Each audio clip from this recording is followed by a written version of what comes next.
Gig Gab, episode 497 for Monday, September 1st, National No Rhyme Nor Reason Day 2025.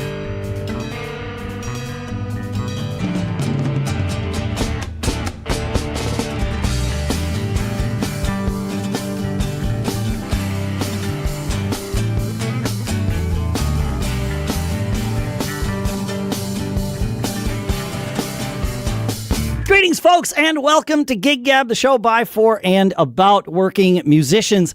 Here in Durham, New Hampshire, as usual, I'm Dave Hamilton, and our guest today has done it all. Gold records, festival main stages, late-night TV, and even once technically had U2 open for him, sort of. He's half of the brains, the riffs, the banter behind the excellent band We Are Scientists, a band that's proven that indie rock can be smart, funny, and still make you move. With their 9th album, Qualifying Minds, about to land, Keith Murray, actually I think it's already landed, Keith Murray is here to swap stories, drop wisdom, and have some fun conversations along the way. Keith, thank you so much. Welcome to Gig Gab. Thanks for having me. Before we do anything, I have 3 points I want to cover. Amazing. Okay, one, and it's funny that this has happened before, and I guess I haven't really sat down and tried to parse the what's behind it, but it's qualifying miles, not qualifying minds. No, but you know what? Said that. That's on me. No. It says it on my notes. It says qualifying miles. I wrote the notes and I said minds. Somebody else has said qualifying minds. Maybe that's a better title. It might be, and I'm trying to. I can't figure out what the mind launches to get qualifying minds. They're is it inquiring minds? The old National Enquirer question. Inquiring minds want to know.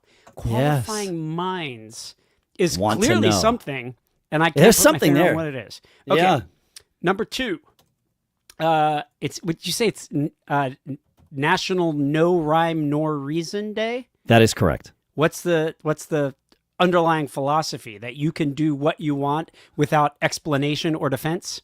Let's go with that. National No Rhyme Nor Reason Day, celebrated on September 1st, aims to recognize words that do not rhyme with anything. It also, this is why the logo is a bunch of oranges. It also encourages activities and actions performed without a reason. So this is a multi-purpose day. I'm not sure. I'm not sure I'm clear on why those two overlap, other than the pithy name for the day. And isn't a pithy name for the day a good enough reason as any? Yeah, I guess that's true. I have no qualm with. In fact, We Are Scientists does have a history of basing actions purely on, reverse engineered, title to activity. Okay, well, there you go. So this is one of those days, and there's no reason for it. Nor should I need to provide one. I agree. On this of all days.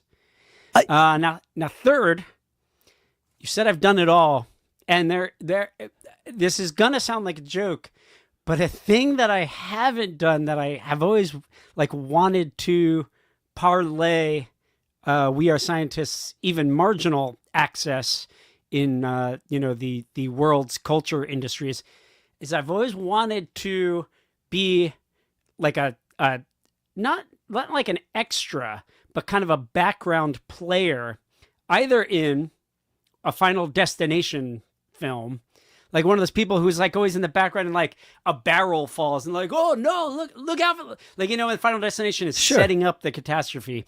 I want to be an unwitting, not bystander, because part of my action has contributed to the downfall of the lead characters. But unintentionally, you want to be sort of the butterfly. No malice. Yes, you want to be the butterfly of chaos here. They're always in the background, flipping out over, a girder plummeting or a beer keg rolling into the street. Yeah. I want to be that guy. You want to be that guy. You want to be the butterfly of chaos. I mean, I think that Qualifying Miles, good name. Qualifying Minds, arguably a better name. We're not sure why. But butterfly. I haven't heard that argument yet, but I'll take your word for it. Butterfly of Chaos might be the best name. I don't know. The other film series that I would accept a minor role in would be the Anaconda series. And the part I would like to be in that is there's always that like an intro scene. Actually, this often happens in like animal attack films. There's like an opening scene where characters who ultimately have nothing to do with the film at large are the initial victims of the creature.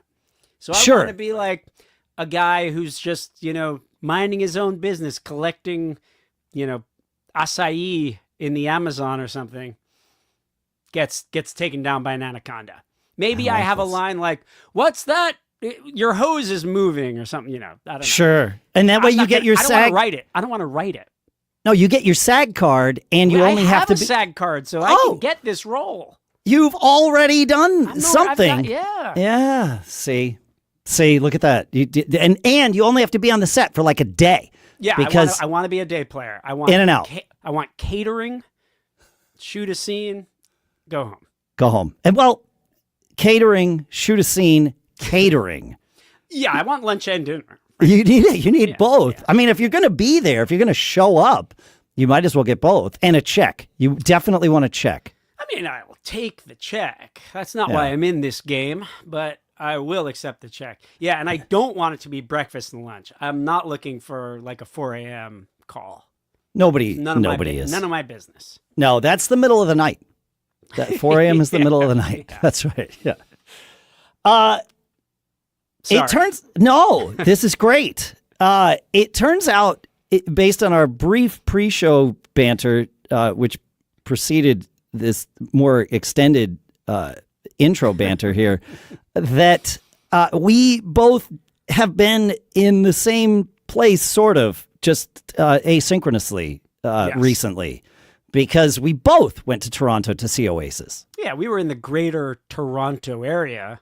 Yeah. At the same time, I was in Toronto the day of your show. You went to night 1. I did. I went to night 2. Yes, that's right. And I was in Toronto the day of... I left Toronto the day of your show. We went down to Niagara Falls by way of Lakeside Park because I'm a Rush fan, and so I had to go see Lakeside Park. So you drove to Toronto? No. We flew to Toronto and rented a car and drove down to Niagara Falls and then back and flew home, which... I don't know about that plan. Yeah. Well, I had to come from Dallas because I was at a conference before that, so it was a whole thing. Yeah, that's fair. That's fair.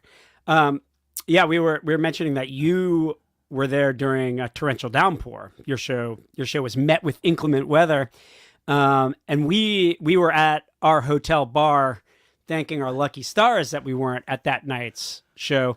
But then we spoke to the promoter the next night. And he was like, it was magical. It felt like a real moment to like be in the rain during Live Forever while he's singing about being in the rain as it soaks you to the bone.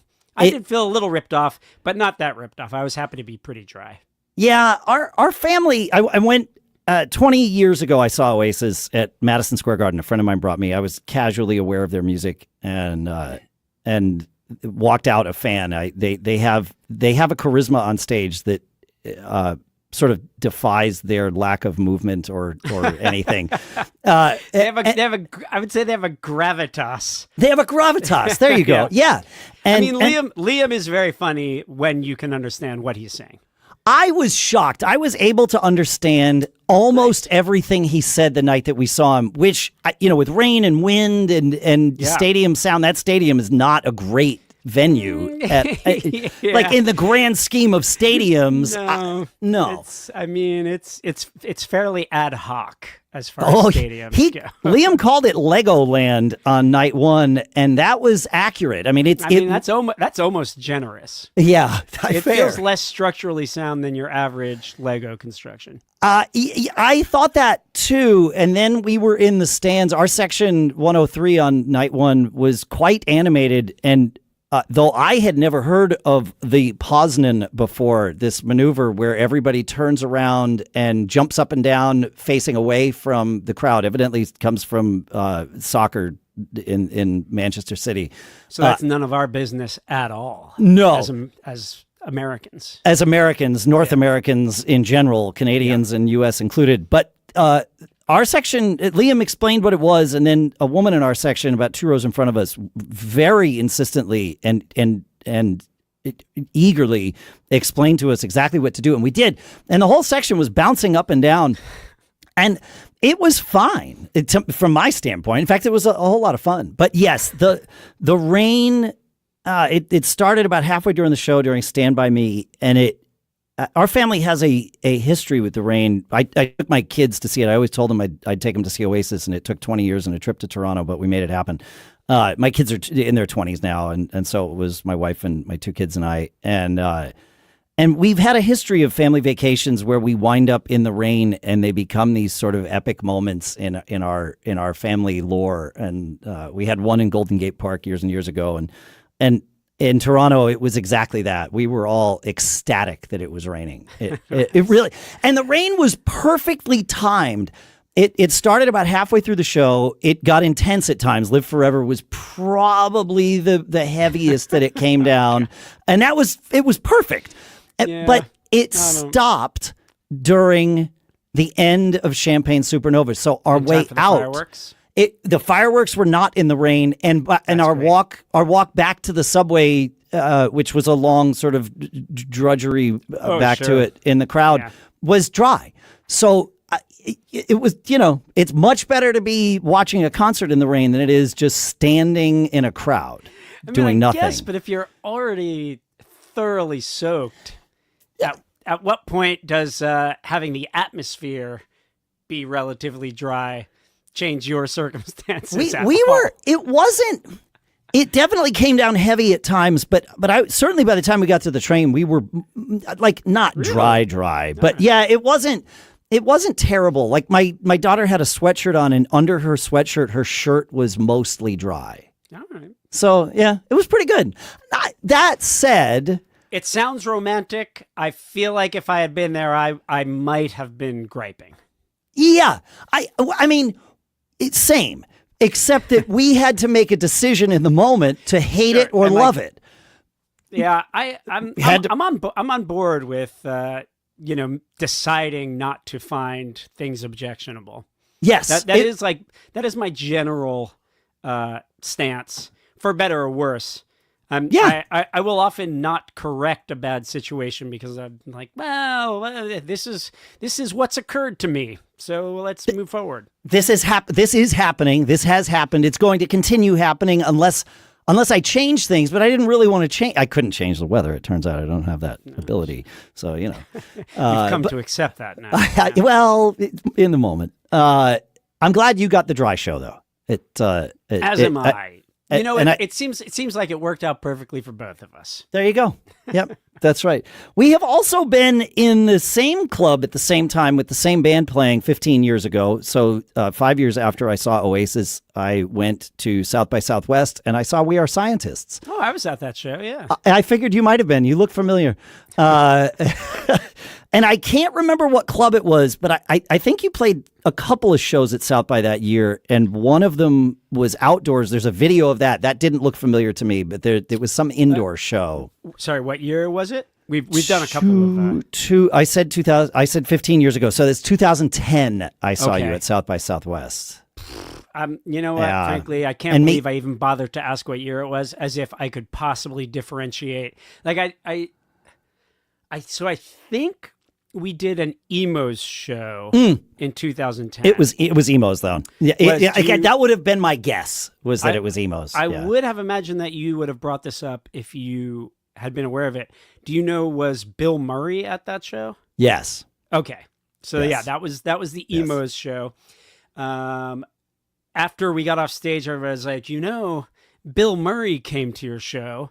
We were like, what? Oh my God, we finally done it. We hit, the Saturday Night Live, classic first season, or I guess he's second season, original cast vibes.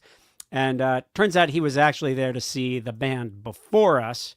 But he did stay for some We Are Scientists songs. He was nodding along appreciably.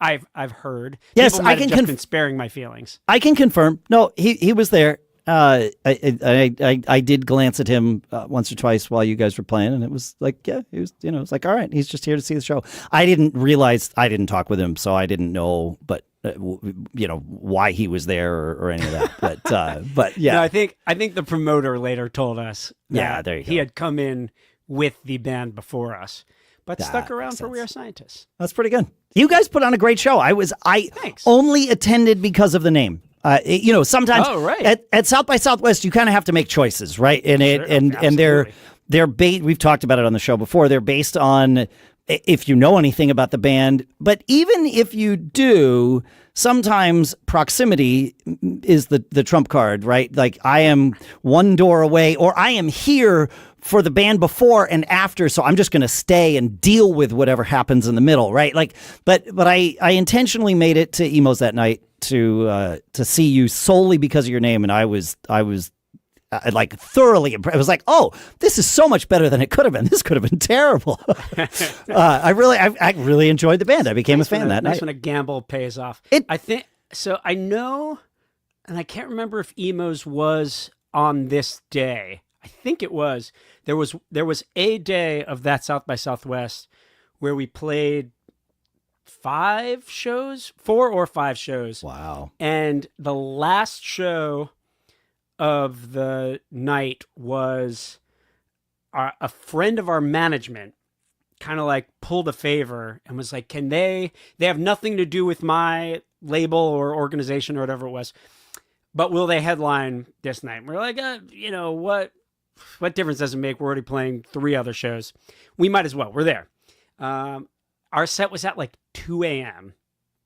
and it was after the showcase we had played for our new label, who was a British label. So all these people had come in from England.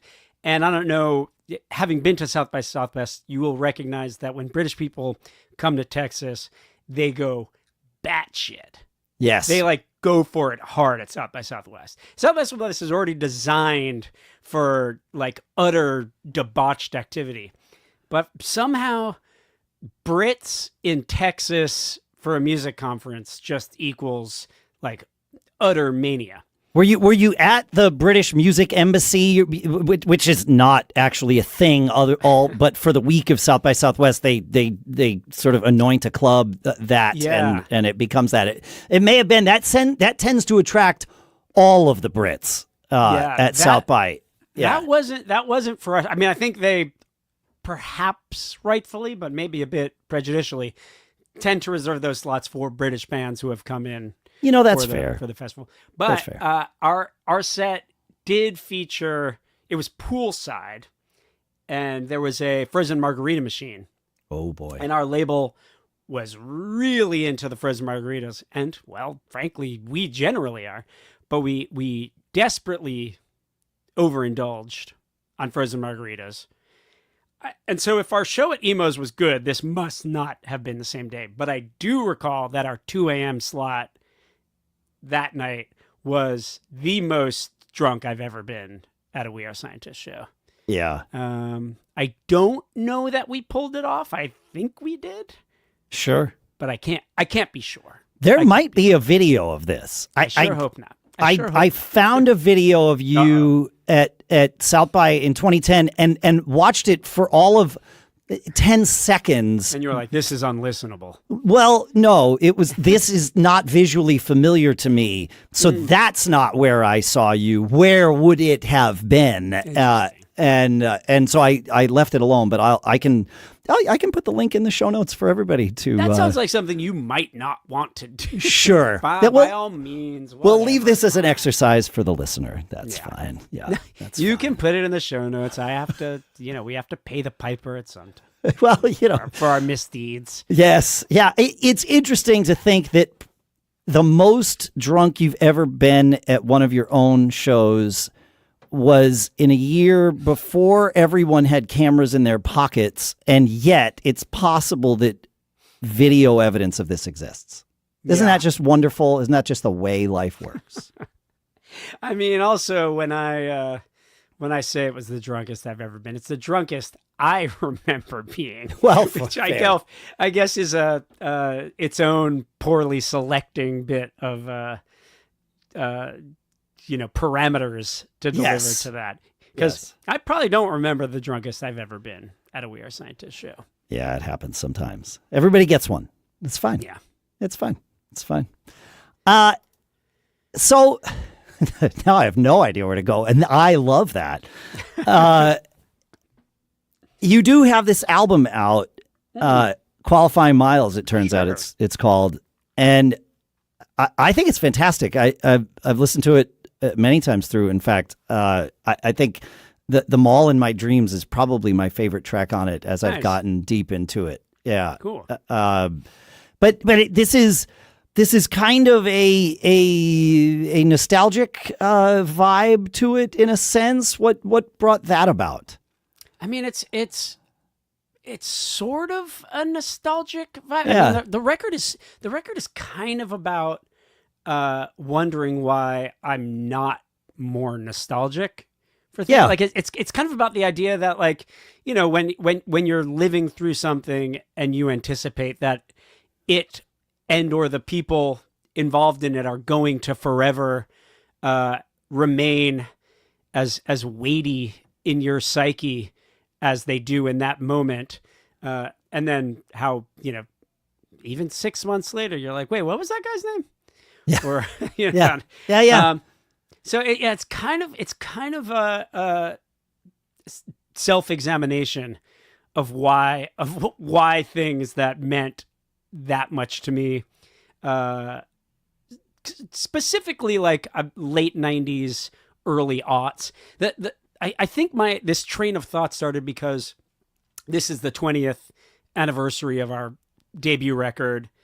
Last year, Universal re-released our second record, so we ended up going through a lot of like old emails and files and photos, just trying to compile that re-release. It was the 10-year anniversary of our fourth record last year, so we were going through old files and emails and photos for that re-release. So it was sort of like a span of being forced to at least revisit those moments. I won't say I actually spent much time ruminating over them, Yeah. but it was like very weird to, especially stuff from our first and second record, like go through like email correspondences with old managers or like old bandmates, our old producer, to be like, oh yeah, remember when that person literally like lived with me for 2 years and I didn't get to do a single thing that didn't involve that person. I haven't talked to him in 7 years. I wonder what's he up to? Why haven't I even wondered what he's up to? It's sort of a record, just like wondering how that like veil gets drawn, I think. Yeah, that's it. You're right, because there's those things, those moments that happen, and in the moment, and even sort of right afterwards, you think, "Oh, this is going to be one of those sort of pivotal things," and then 10 years later, you recall it, and you're like, really wasn't all that pivotal. Or maybe it was pivotal, but it doesn't mean as much now as you expected it would because it was pivotal then. Precisely. Yeah, I think if, there's always the fantasy of like, oh, what if I could go back and do, relive those moments with the knowledge I have now? I probably wouldn't behave much more sensibly than I did then in those positions with those, if with like given the same circumstances and drives, I probably would still just be as idiotic or like blindly invested as I was back then. Yeah. I don't know. Yeah. Maybe not. I'd like to think not, but probably. You don't get to know, though. Yeah. That's the beauty of it. Also, that's the thing. I don't really care. I don't really care. Living in linear time, like we choose to do as humans, it's kind of how it works. So. Yeah. Yeah. Fortunately, I am a fairly forward thinking person. I mean, my ideas aren't very forward thinking, but you look to the future. Yeah. Yeah, exactly. You don't get stuck in the past. That's good. Let's get stuck in the past, though, for a second. Oh, come on. Speaking of... What did I just say? Well, it was a great transition. Okay. Because the band started, like the germ of the band happened at like a Dawson's Creek viewing party or something. Is that right? Do I have these facts right as I'm sort of like scouring the internet? I mean, only insofar as that is where I met Chris. Okay. There wasn't discussion of a band. Got it. Okay. But yeah, I had just transferred to Pomona College in California. Okay. And it's a very, very small liberal arts college. And I didn't know anybody, and essentially was just trying to trick people into being in bands with me. Sure. So I met a bunch of guys, one of whom became the first drummer of We Are Scientists, Michael Tapper, on our plays on with Love and Squalor. Yep. They were in like a kind of a jazz funk band. I think they were like an instrument, like very typical California liberal arts jazz funk band. Pretty stiff. Sure. Playing pretty obvious tunes. I was kind of into funk, I guess. I don't know. I liked music. Yeah, it's music. It's music. How bad could it be? But that was the band that existed on campus. So I was like, well, I'm gonna integrate myself. So I became very good friends with the bass player of that band, who was one of Chris Cain's best friends. He invited me to a Dawson's Creek viewing party. Now, again, I was the new guy on campus. I was in no position to be turning my nose up at jazz funk or Dawson's Creek. It was a real, like, say yes to everything, period. So I went to Dawson's Creek party. I'd never seen Dawson's Creek. And in fact, I don't think I really watched any Dawson's Creek at that party. Pretty sure I've never seen an episode of Dawson's Creek. But turns out it's one of the most fundamental chunks of DNA in my life story. That's interesting. That Dawson's Creek existed. Dawson's Creek. Have you ever written a song about Dawson's Creek? I don't. Not wittingly. I'm sure there's loads of Dawson's Creek unconsciously suffusing our music, but as there is in everyone's music, I'm sure. I think so. Yeah. Interesting. And so you recorded that album, and then that album went gold by UK standards. If I have my facts correct, is that right? I like the framing that it's by their petty standards. Their petty standards are way bigger than ours now. It was in the UK. That's right. It went gold with UK sales. That's right. Okay. Yeah. To be fair, their standards are lower, but there are fewer people there. Yes. So percentage-wise, it all counts. It just happened to hit there. Yeah. I love the idea that like gold and platinum records, what they're actually reflecting is what percentage of the population of any given cohort bought your record. Yeah. It should say 0.2% of the United States bought the Killer's Hot Fuss. Well, but on the platinum record. If we actually did that, then you could say, we went gold in Kansas City. So that's pretty good. I think Kansas City should give out their own. I mean, maybe, I don't know I still don't know if we would have gone gold in Kansas City, but I don't know. Yeah, they should give out their own civic gold records. I like this idea. That'd be very cool. Yeah. When I'm the mayor of Kansas City. Aspirations. That's my first measure. There you go. People will find at this point in time, if they haven't given up on what we've done here to them for the last 29 minutes and 22 seconds, that your shows are part rock concert, part comedy act. And a lot of bands try and fail at this. A lot of bands think that they are funny with their banter, and they are to themselves. and it does not work for anyone on the other side of the fourth wall. So you've succeeded at doing this, traveling sitcom might not be the right word, but it's kind of funny. But you've even done some versions of that too, hence having your SAG card. If my research led me in the right direction.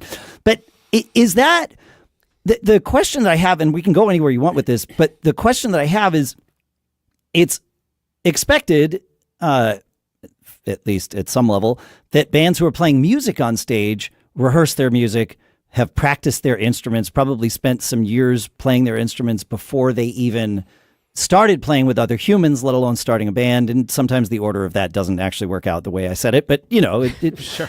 But in general, that's sort of normal.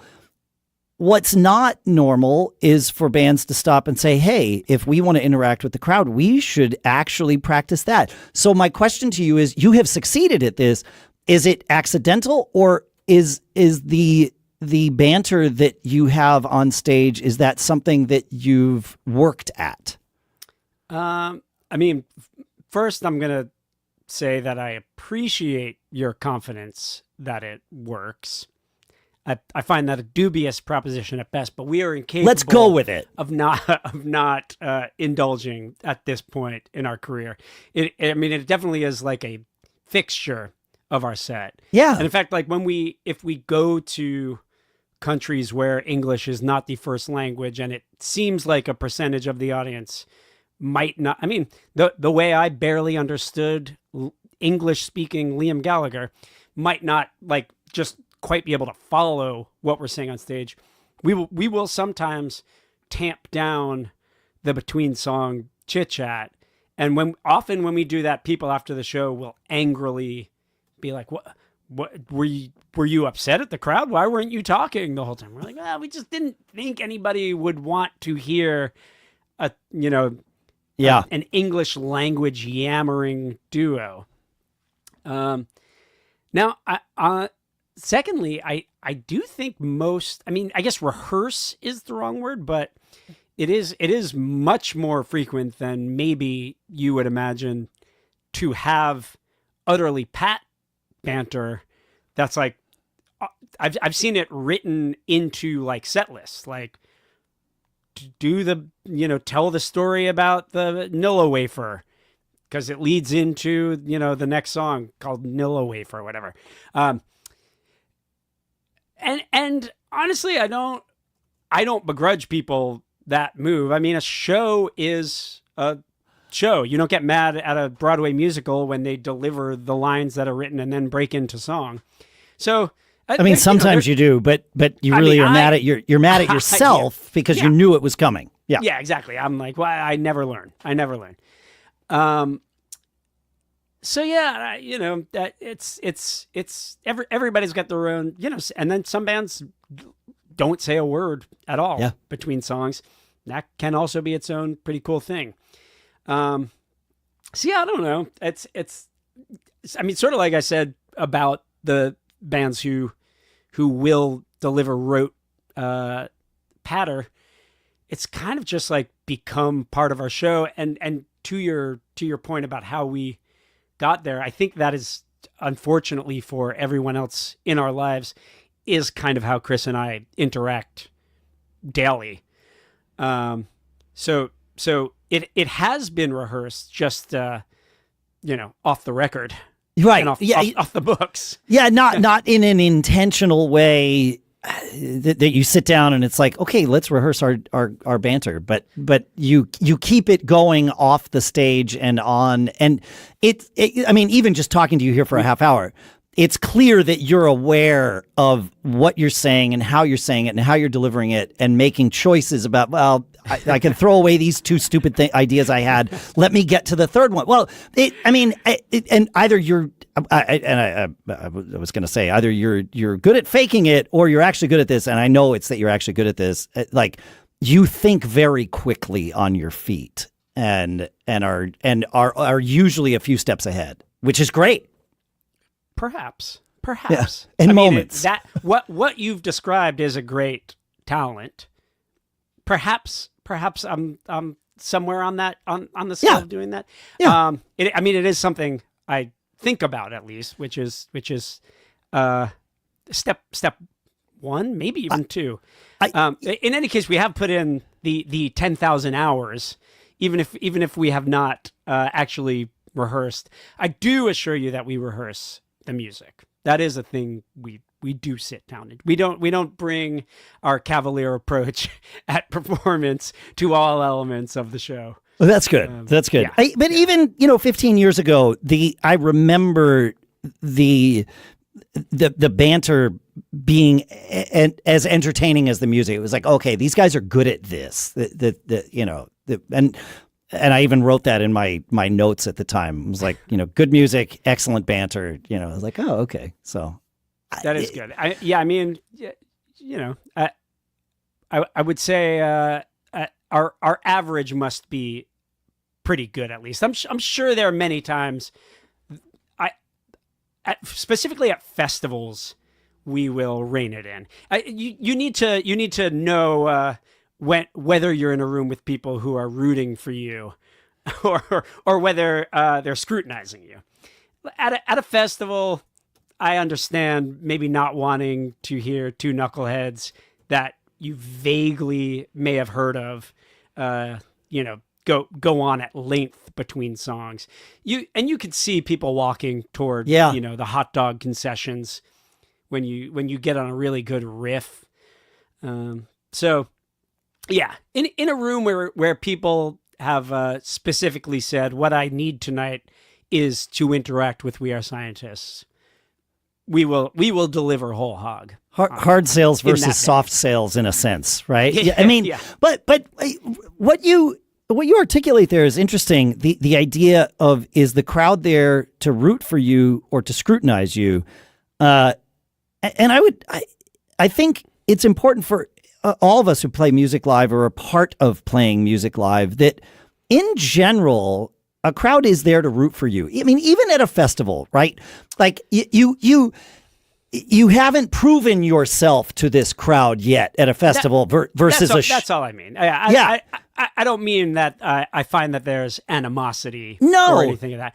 But it's an interesting thing. Yeah, go ahead. Yeah. I mean, it's sort of like if you're hosting a party and the party is 10 of your closest friends, you can say, who wants to play Mafia, or what's the Villagers and Werewolves, or whatever, like the games that nobody really likes to play, but you're like, I'm with my friends, this will be fun. If it's like a party of 60 people and somebody says, let's play Werewolves and Villagers or whatever, it's just like, I barely know you, man. I don't want to sit in a circle and interrogate you about, whether you devoured Miss Mulligan 2 nights ago. I just like a drink. So yeah, I think you kind of got to know when people just want to have a drink and hear music, or whether they're at your party. They're like a personal guest at your party. That's a good way of thinking about it. Yeah, because even the person who's there to have a drink and experience this band, hopefully enjoy this band that they don't know much or anything about, like, they're still rooting for their success is tied to your success, right? And I think that's an important thing to remember, especially when things go slightly sideways on stage. You get a guitar that keeps like falling out of tune or whatever. Like, that the people that are there want to have a good time. I mean, sure, there's the jackass musician in the back with, their arms folded or whatever. Forget that person. Like, that's not, unless that's your crowd. And then, in which case, more power to you. Like, I think that was Zappa's crowd, and Zappa knew how to deliver to that person very, very, very well. Yeah. So, yep. So yeah, but it is important to remember that in general, people are there rooting for you, and you flub something, fine. Just make it up. Just go, go move forward. Don't worry about the past. Just go. Yeah. Yeah. I mean, I do agree that having the ability to chat casually between musical moments does make instrument failure easier to stomach. Oh, that's fair. To be able to buy some time is a great gift. Yes. Oh yeah, for sure. Right. Yeah, you have that in your bag of tricks, so to speak. It is funny that perhaps the only between song bit, and rehearsed is the wrong word, but that is a bit, Pat, and only because now it's like a running joke between the drummer and I, is that if I guess either if Chris experiences instrument failure, which doesn't generally happen very often, or if Chris begins a tangent of his own or starts interacting with someone or addressing something that's going on that doesn't necessarily involve Keith Carn, our drummer, I, we do now have a song that we will play along to Chris. It's and sort of going back to my roots at Pomona College. It's a little jazzy number that goes nicely under a man issuing a screed of whatever sort Chris might be in the throes of. Yeah, that is really like the only thing that I'll be like, oh, yeah, right now I can deliver. We do need a name for this song at some point. Yeah. What was your Butterflies? Oh yeah. What did I say? Butterfly of Chaos. It could be Butterflies of Chaos. That might be the name of that interstitial song. I like that. Yeah, because that serves the unpredictableness Absolutely. of the moment well. Yeah, we're at the precipice of disaster, but delivering beauty like a butterfly of chaos. It sounds like you've written some lyrics. This now might become. See, this is the problem. This is not going to become a song, and you are not getting publishing on it. Oh, I don't need publishing on it. It's all fine. I hereby relinquish my rights to any publishing from a song that might have those lyrics in it. So there you go. You're gonna regret this. I know. When this goes gold in Kansas City, you're going to be embarrassed. I am going to be embarrassed. I mean, I can go to Kansas City and play this episode and maybe get like French fries, but I would have to give them to you. You don't want to be the guy at the bar in Kansas City who's like, I wrote this song with We Are Scientists. They didn't give me a cent on it. I got duped out of my piece of Butterfly of Chaos. That's right. And then everybody in Kansas City will know you as the sad guy that missed his shot. That's right. Yeah. Well, that's okay. They already know me in Kansas City as the sad guy who missed his shot, but it's a whole different story. I would like Very to hear more different. about that. Yeah, I'm sure you would. Yeah. So there, I'm sure there are stories that recur as part of your banter, but nothing intentional other than this as yet to be titled interlude. Yeah, I don't think many topics do. Certainly no stories. Interesting. I think our between song chat usually originates from something that has occurred either physically or to us while we're playing that song. Yeah. It's almost never like, hey Chris, you remember that ham sandwich from Tuesday? Sure. Yeah, and it's just the recurring ham sandwich theme that doesn't exist. Yeah. Yeah. Interesting. Yeah. They're generally a little more ephemeral. I would often say, because they're so dependent on the back and forth, I doubt that the person that initiates it knows where it's going 90% of the time. Interesting. Yeah. Huh. So really, no, I'm just thinking about, like, for people who are listening, that's a dangerous path to follow without being without your 10,000 hours, folks. I don't recommend it. I mean, no, because a big part of it is also knowing when to bail. Right. Don't belabor a dead end bit, please. That's my bit of advice. Yeah. There you go. Yeah.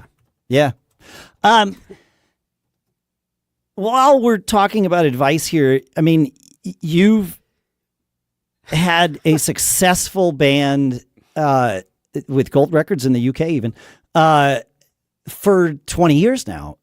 That's impressive. So is there what's something that, how do you keep this thing going other than bullheaded persistence, if there is anything other than bullheaded persistence? Yeah, that's 90% of it for sure. Yeah, but like, I mean, you continue to succeed at this, and that's not easy, as proven by many, many, many other people, and probably proven by you at times too.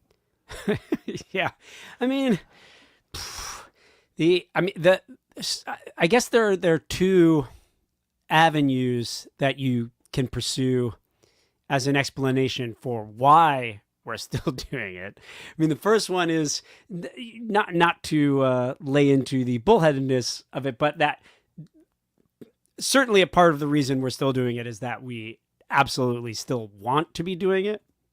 Yes. The reason for that, as pat and treacly as it sounds, is that we are still best friends. We still would be hanging out with one another regardless of whether we were in We Are Scientists. And if we weren't, we would be trying to think of other things we could be doing together. Yeah.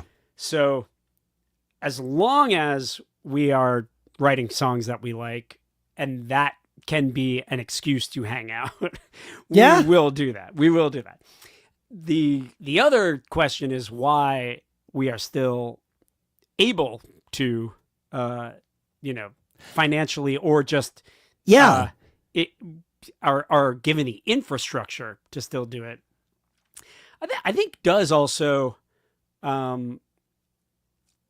stem from that same sensibility. I mean, I think part of why people are that are still on board with We Are Scientists remain on our team is that the vibe is pretty good.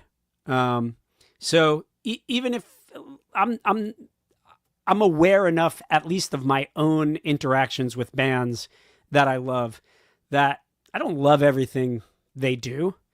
I haven't loved things that Weezer has done in quite some time. I still call them maybe my favorite band, and I will go see Weezer.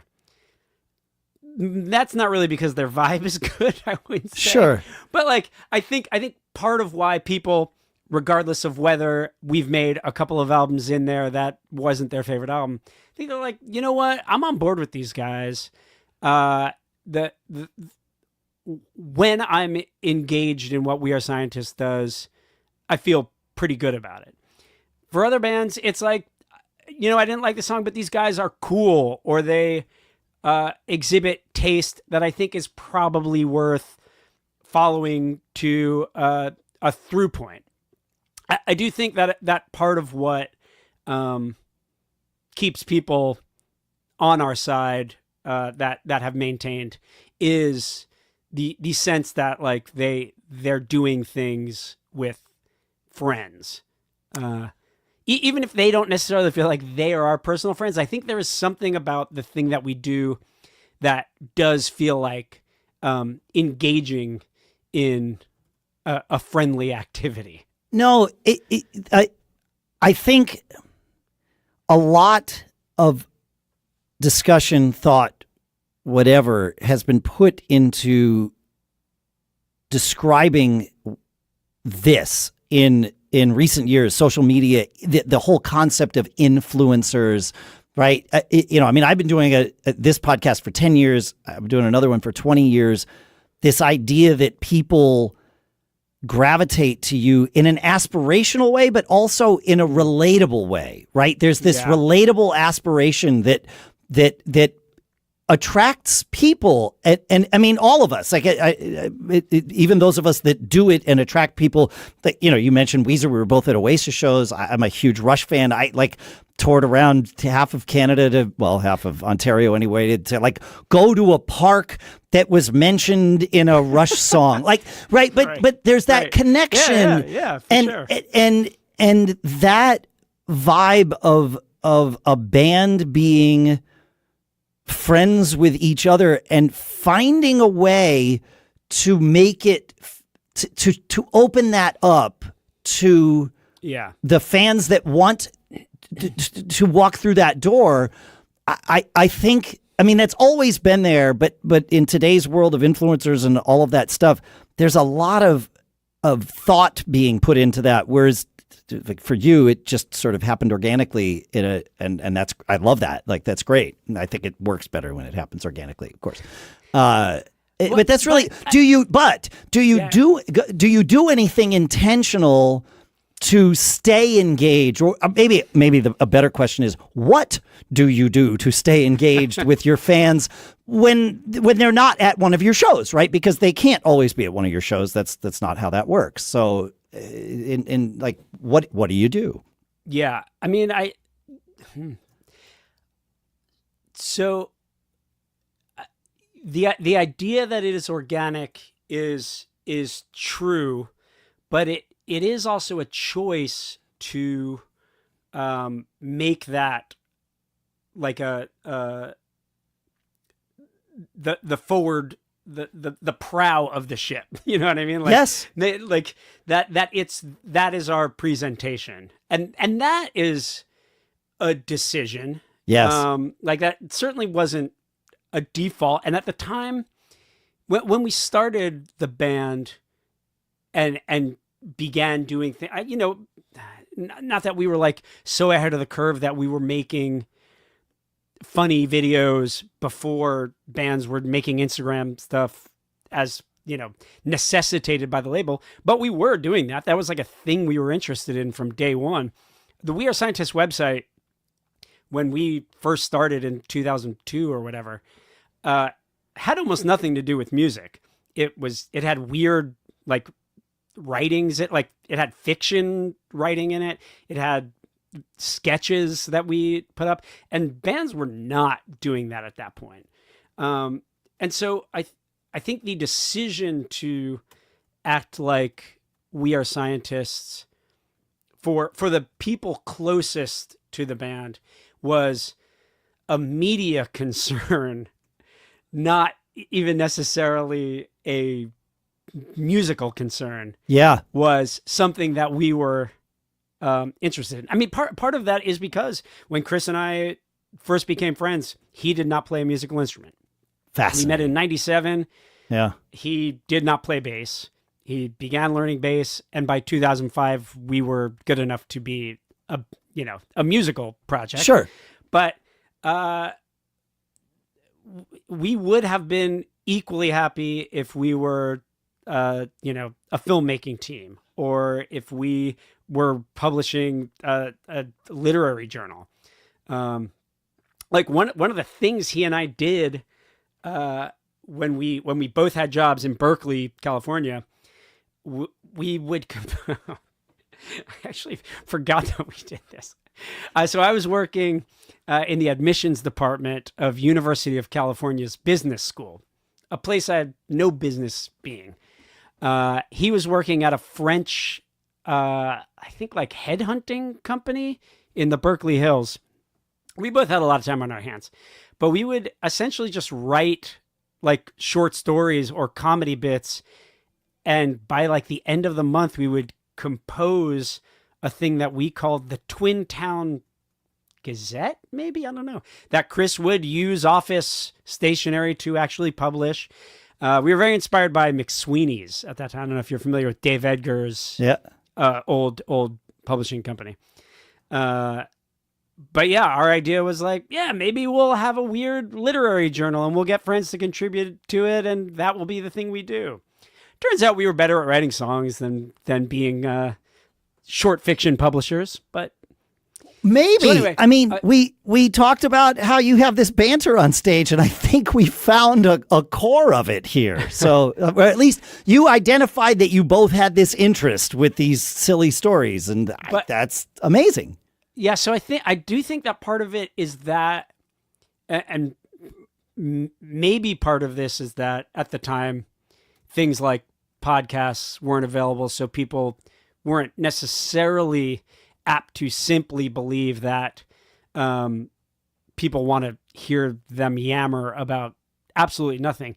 I do think part of our interest was in producing interesting content. Like our idea was, how do we harness this into creating culture that reflects us but is palatable to other people. I mean, the way like a good auteur filmmaker makes films that are clearly from their own psyches and could only be made by them, but are not simply them standing. I mean, I have actually seen films like this, but that usually aren't just somebody standing talking at a camera about what's on their mind. Right. That we call that a podcast today. Well, exactly. Yeah, that's what I mean. Is I think part of why we haven't really delved into the podcast world. We've done a couple of like during COVID, we made a couple podcasts simply as something to do because there was nothing else we could be doing. But even in those cases, they were very hyper focused. One was us discussing Legends of the Fall. We didn't get very far on that one. That was called Legends Talk Legends. And then we did one where we went through our old like demos of songs that were too bad to ever be used and talked about those. Sure. But yeah, I don't. But see, even that is interesting for the true fans. I'll call them, right. Because that's the word that gets thrown around. But sure. Like the folks who are already the actively engaged fans. Yeah, exactly. They want to hear, what was that crappy demo like? Okay, yep, I agree with them, or I disagree with them. They should have released that. Whatever. Yeah. Yeah, I think we haven't quite gotten to the point where we think that just the two of us talking is engaging enough, which is good. I hope to never truly devolve into. Well, yeah, that's right. Yeah, you don't want to come down to my level here. Even no. Chris chat. Well, no, but this is you're performing interrogations. Interrogations. Yes. Yeah.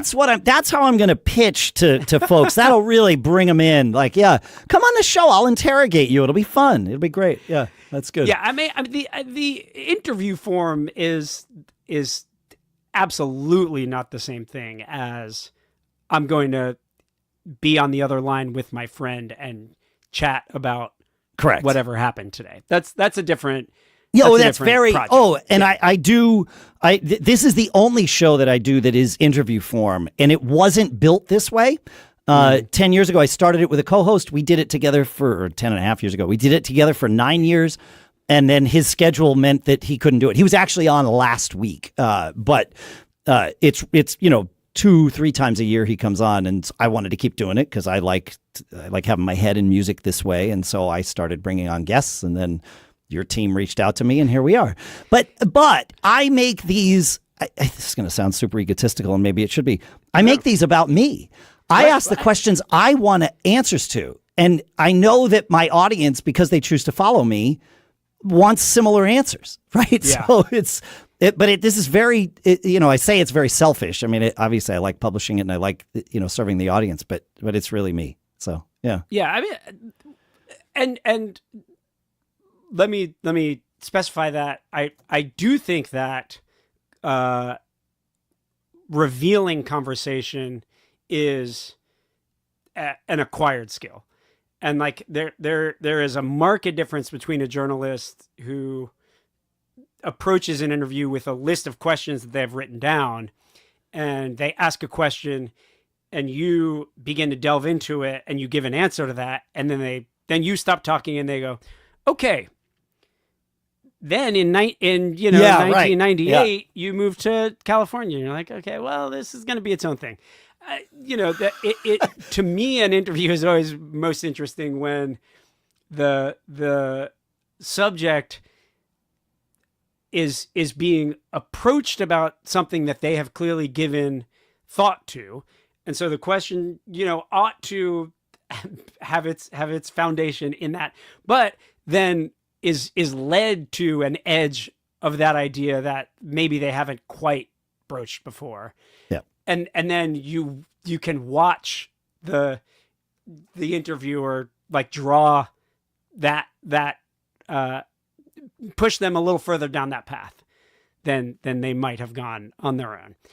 That is its own deranged skill that I know I would not have. And those interviews are always like, they're my favorite to do. They're my favorite to see. Well, maybe someday I'll be able to do that for you. Now, the number no, but I would count this in that I appreciate world that. where it's where you got to tell the Twin Town Gazette story. I don't think we've ever mentioned, and I'm not. I need to double check. Yeah, I know. I Chris realize what the name might not be right. Yeah. But yeah, doesn't I matter. don't think we've ever discussed how much time we wasted at our previous jobs. I do remember being chastised for spending too much time clearly communicating with someone who is not in the office. Yeah. But That's all right. That's all right. I'm also a Fish fan, and so I have that held against me often. But Tom Marshall used to work is their lyricist, and he used to work as a computer programmer at AT&T, I believe, somewhere, and wrote a lot of their lyrics on the clock with his coworkers. that's amazing. Yeah. Now His coworkers. with his coworkers. Oh yeah, and Now, they get songwriting credit. All right. They do, Fish but are, AT&T might have a claim to some of this. I'm just saying. that's true. Right? I mean, AT&T is back. that's All right. they needed was this fish seed money. Tap into the Fish catalog. Back on Tom's top. going to hate me for saying that publicly. That's okay. He's not. He's going to stop taking my calls.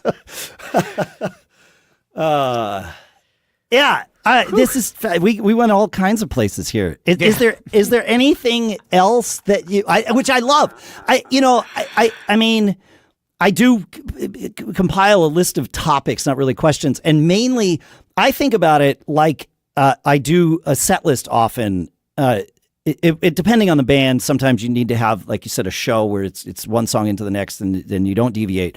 And other times I will spend hours crafting a set list and then throw it away as I walk on stage and just go with wherever the mood strikes.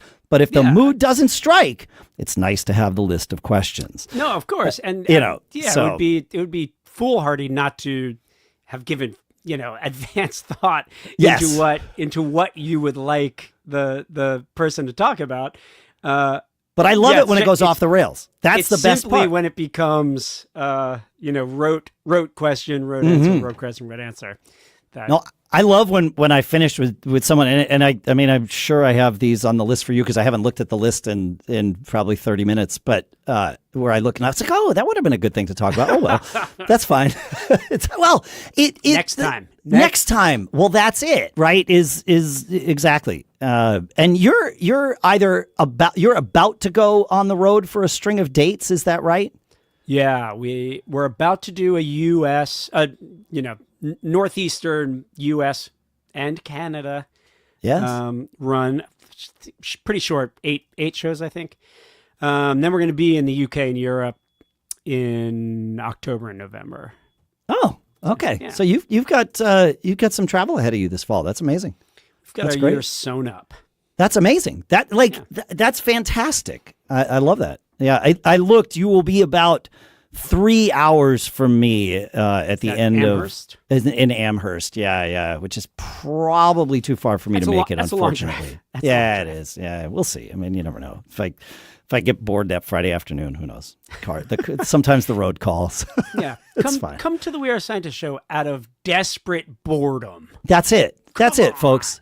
I mean, if you, but like that is today's world, right? We're all competing, especially I found post COVID lockdowns, people got really comfortable with their couches and their home theater setups and like all of that stuff because we had time and the markets were flooded with money. And so now we're competing with people's couches to get them to come to our shows. I think we all are. Everybody is. Oasis too, So I find that my own media interests compete with one another. Last night, I'm trying to chip back through Coen Brothers films. Yeah. And I was like, oh, Raising Arizona is on Hulu. I'm doing Raising Arizona. As soon as I'm done watching these arrest videos on Instagram. Yeah. That went for like an hour and a half of me being like, oh, that guy really sassed the cop that time. Not a good idea. I got to see. Wait, the next one's going to be the last one. Didn't get to Raising Arizona last night. Yeah. Yeah. It is how that works. So I can forgive people for missing the We Are Scientists show because they were watching arrest videos on Instagram. Here's the thing, folks. The arrest videos will be there when you get home from That's the true, We Are Scientists show. But who knows if the algorithm will give you the good one next time you do it? That's true. It's like it is like playing slot machines. You know, The slot machine will be there tomorrow, but will the jackpot be there tomorrow? You don't know. no, that's a really good. I like this metaphor. That's It's I don't think sufficiently seedy, I would say. Yeah, well, but it intentionally seedy, right? Yeah, It's not accidental, and we know the algorithms are built that way, and we know the algorithm of a casino is also built that way. It taps into that dopamine receptors that we love. Yeah. Well, go get your dopamine, folks, by fired up by going to see We Are Scientists. Check out the this is website. a guaranteed dopamine hit. That's correct. That's correct. Everyone hits the jackpot at the We Are Scientists casino. Yeah, there you go. Where we could just keep going with this. But we have hit about an hour here, so we're gonna let all of you folks off the hook. Keith, thank you for doing this. This is a courtesy to them. That's correct. I would love to have you back sometime. Maybe we'll talk about your tour. That would be fun and all of that stuff. Where can people find you, my friend? I'm pretty sure that we are Scientists on all the relevant stations. WeAreScientists.com. I know our Instagram handle is We Are Scientists. Great. It's probably just We Are Scientists everywhere. Great. I will make sure I will find those links and I will put them in the show notes at giggabpodcast.com for everybody to find and follow and all of that good stuff. Again, thank you for doing this. There are 3 words that we have become fond of saying here on this show that have sort of become our catchphrase, and because we didn't talk about it ahead of time, I'll just put them here on the screen. I've said them many, many times, but it would be my distinct honor to have you say them if you would like, Keith. Boy, would I. Always be performing. There it is. Straight from the mouth. Keith Murray, We Are Scientists. Keith, thanks so much for doing this. Yeah, thank you. Thanks for having me. Everybody, thanks for listening, and we'll see you next week.